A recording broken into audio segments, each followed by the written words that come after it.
امریکہ اور ایران کی جنگ میں شدت آتی جا رہی ہے اور دونوں ایک دوسرے پر تابڑ توڑ حملے کر رہے ہیں، لیکن ایک بہت بنیادی فرق ہے۔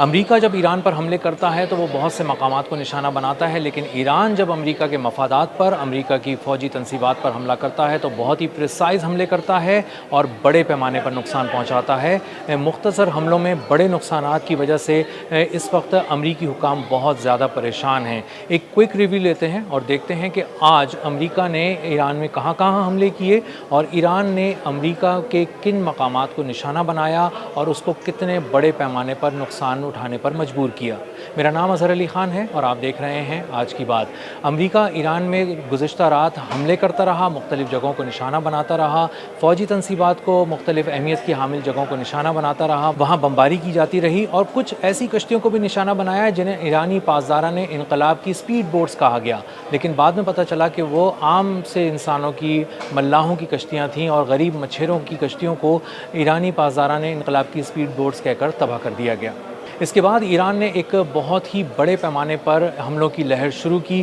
اور سب سے پہلے کویت پہ حملہ کیا، جس کی علی السالم ایئر بیس پر قیامت ڈھا دی گئی۔ کویت کی علی السالم ایئر بیس پہ ڈرون اٹیکس کیے گئے اور وہاں پر بڑے پیمانے پر ویئر ہاؤس کو، جو وہاں پر ایک تھا، اس کو نشانہ بنایا گیا اور اس کو تباہ کر دیا گیا۔ MQ-9 ریپر ڈرون کا ایک ہینگر تھا، اس کو بھی تباہ کر دیا گیا اور اسی طرح $1 ارب مالیت کا پیٹریوٹ ڈیفنس سسٹم، اس کے بھی پرخچے اڑا دیے گئے اور یہ ایران کی جانب سے دعویٰ کیا گیا ہے اور وہاں پر بہت بڑے پیمانے پر تباہی پھیلائی گئی ہے۔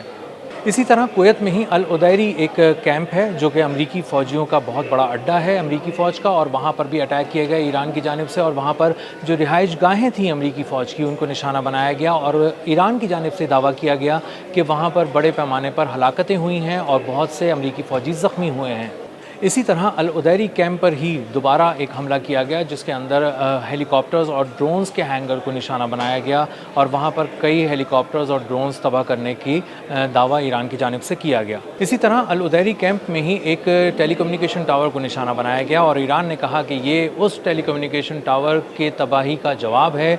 جو امریکہ نے ایران میں کیا تھا۔ کویت کے بعد ذکر کر لیتے ہیں اردن کا۔ جارڈن کی ایئر بیسز پر بھی ایران نے آج بہت بڑے پیمانے پر حملے کیے اور وہاں پر بہت ہی غیر معمولی نوعیت کا امریکہ کو نقصان پہنچایا۔ ایران کی جانب سے $1 ارب مالیت کا پیٹریوٹ سسٹم جارڈن کی ایئر بیس پہ اڑانے کا دعویٰ کیا گیا اور اسی کے ساتھ ساتھ سی ریم ریڈار جو $15 ملین کا ہوتا ہے اس کو بھی تباہ کر دیا گیا۔ اس کے ساتھ ساتھ تھاڈ کا جو ریڈار ہوتا ہے، تھاڈ ڈیفنس سسٹم کا، اس کو بھی تباہ کرنے کا دعویٰ کیا گیا جو $300 سے لے کر $500 ملین کا ایک ہوتا ہے۔ اسی طرح بہت سے ویئر ہاؤسز، ہیلی کاپٹر کے ہینگرز اور بہت سارے ایسی جگہیں جہاں پر فیول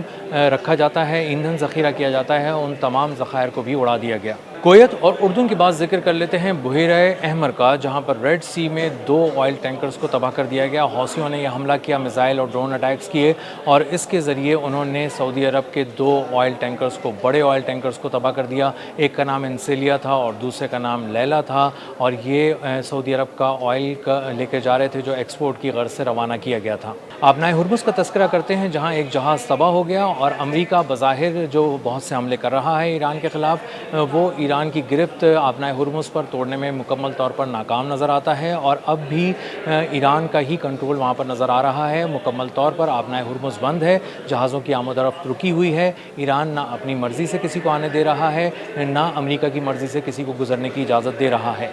بحیرہ احمر اور آبنائے ہرمز پہ یہ جو حملے ہوئے اور یہ جو جہازوں کو آگ لگ گئی اور وہ تباہ ہو گئے، اس کے بعد انٹرنیشنل آئل مارکیٹ نے اس کو بہت ہی نیگیٹیولی ریئیکٹ کیا اور پہلے سے جو تیل کی بڑھتی ہوئی قیمتیں ہم دیکھ رہے تھے، خام تیل کی قیمتیں آج ہم نے دوبارہ بڑھتی ہوئی دیکھی اور وہ $95 فی بیرل کی سطح تک پہنچ گئی ہیں اور اندازہ کیا جا رہا ہے کہ اگر صورتحال کم از کم ایسی ہی رہی اور بہت زیادہ کشیدگی نہ بھی ہوئی تب بھی $100 فی بیرل کا جو ایک مارک ہے وہ بہت جلد عبور ہوتے دنیا دیکھے گی اور ایک بار پھر تیل کی قیمتوں کو ایک ایسی آگ لگے گی کہ یہ کم کرنا بہت پوری دنیا کے لیے بہت بڑا چیلنج ہو جائے گا۔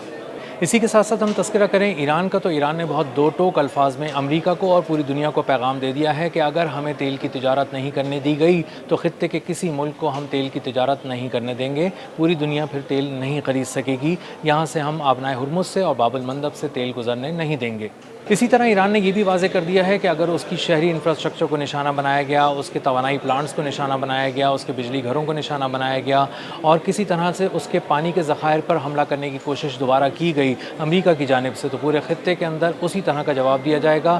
جن سائٹس کو ایران میں تباہ کیا جائے گا، بالکل انہی سائٹس کو خلیجی ممالک کے اندر بھی تباہ کیا جائے گا۔ تو اس کا مطلب یہ ہے کہ اگر مزید امریکہ حملے کرتا رہتا ہے اور یہ حملے جاری رہتے ہیں اور ان کی شدت میں کمی نہیں آتی، تو ایران اس کے دگنی شدت کے حملے کرے گا اور یہ جنگ آنے والے دنوں میں بڑھتی نظر آئے گی۔ اب تک کے لیے اتنا ہی، ملتے ہیں اگلے بلاگ میں کسی نئی خبر، نئے تجزیے اور نئے زاویے کے ساتھ۔ اللہ حافظ۔